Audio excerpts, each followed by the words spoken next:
യഥാർത്ഥ ആ നൂറ് ആകാശത്തിന്റെ മേലും ഭൂമിക്ക് താഴെയും അവരുടെ കുടിനീളമച്ചിറയുള്ളവർ എന്ന് പറഞ്ഞാൽ ആകാശത്തിന്റെ അധിപനായ ഭൂമിയുടെ അധിപനായ എല്ലാത്തിന്റെയും അധിപനായ റഹ്മാനായ റബ്ബിന്റെ കാരുണ്യത്തോടുകൂടി നമുക്ക് ലഭിച്ചതായ മഹത്തായ ആ ഹിദായത്ത് മുറുകി പിടിക്കാൻ അല്ലാഹു സംവിധാനിച്ചു തന്ന അമ്പിയാക്കന്മാരുടെ മാർഗമാണ് ആ പതാക. അല്ലാഹു സംവിധാനിച്ചു തന്ന ഔലിയാക്കന്മാരുടെ മാർഗമാണ് ആ പതാക. ആ പതാക മുറുകെ പിടിക്കണമെന്ന കേവലാർത്ഥം പോലും മനസ്സിലാക്കാൻ കഴിയാതെ പരിഹസിച്ചു പോയെങ്കിൽ സുബ്ഹാനല്ലാഹ് നഊദു ബില്ലാഹ് അത്തരം ആശയാദർശങ്ങളെ തൊട്ട് നമ്മൾ പടച്ചറപ്പിനോട് കാവൽ ചോദിക്കേണ്ടതുണ്ട്. സഹോദരി സഹോദരന്മാരെ, ഞാൻ ദീർഘിപ്പിക്കുന്നില്ല. അല്ലാഹുവിന്റെ മഹാന്മാരായ ആ മഹത്തുക്കളുടെ പാത, ആ പാതയിലേക്ക് കടന്നു ചെന്ന മഹത്തുക്കളെ സംബന്ധിച്ച് ഇവിടെ പ്രതിപാദിക്കുകയുണ്ടായി. അവരുടെ കാല് ഞാനാകും, അവരുടെ കൈ ഞാനാകും, അവരുടെ കാഴ്ച ഞാനാകും, അവരുടെ കേൾവി ഞാനാകും എന്ന് പറഞ്ഞപ്പോൾ നമുക്കറിയാം അല്ലാഹു സുബ്ഹാനഹു വ തആലയിലേക്ക് അടുക്കുമ്പോൾ പടച്ച റബ്ബിന്റെ പ്രീതിയുള്ള കാഴ്ച അവർക്ക് ലഭിക്കുന്നു, അല്ലാഹുവിന്റെ പ്രീതിയുള്ള കേൾവി ലഭിക്കുന്നു, അല്ലാഹുവിന്റെ പ്രീതിയുള്ള ചലനശേഷി അവർക്ക് ലഭിക്കുന്നു. ഇതല്ലേ പരിശുദ്ധ ഖുർആൻ പറഞ്ഞത്?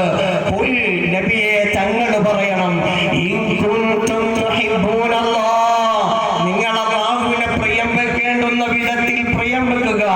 അങ്ങനെ നിങ്ങൾ പ്രിയം വെക്കുന്നുവെങ്കിൽ ഫത്തബിഊനി യുഹിബ്ബുകുമുല്ലാഹ്, അല്ലാഹുവിനെ നിങ്ങൾക്ക് പ്രിയം വെക്കണമെങ്കിൽ നിങ്ങൾ പ്രിയം വെക്കേണ്ടത് ഏതെങ്കിലും തരത്തിലല്ല, മറിച്ച് അല്ലാഹുവിൽ നിന്ന് പരിശുദ്ധമായ ദീനിന്റെ സന്ദേശങ്ങൾ കൊണ്ടുവന്ന എങ്ങനെയാണോ അല്ലാഹുവിനെ ആരാധിക്കേണ്ടത്, ഏത് തരത്തിലാണോ അല്ലാഹുവിനോട് ദുആ ചെയ്യേണ്ടത്, എങ്ങനെയാണോ അല്ലാഹുവിനെ നാം കാണേണ്ടത്, ആ രീതിയിൽ കാണണമെങ്കിൽ മുഹമ്മദ് നബിയാകുന്ന ഞാൻ നിങ്ങളുടെ മുമ്പിലുണ്ട്.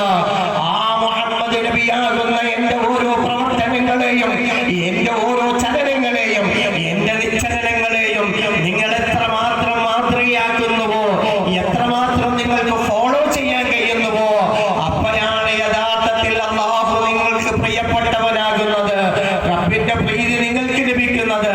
അങ്ങനെ പ്രീതി ലഭിക്കുമ്പോൾ ആ നിലക്ക് ഫോളോ ചെയ്ത മഹാന്മാർ, അതിൽ നമ്മുടെ കാലഘട്ടത്തിൽ നമ്മൾ കണ്ട ഏറ്റവും വലിയ മഹാനായ സിയം വലിയുല്ലാഹിൽ മദൂനി ഖദ്ദസല്ലാഹു സിറഉൽ അസീസ് തങ്ങൾ പറയുന്നത്, അവിടുത്തെ കൈ അതേ ഞാനായി എന്ന് പറഞ്ഞതിൽ നമുക്ക് സംശയമില്ല, അവിടുത്തെ കണ്ണ് ഞാനായി എന്ന് പറഞ്ഞതിൽ നമുക്ക് സംശയമില്ല.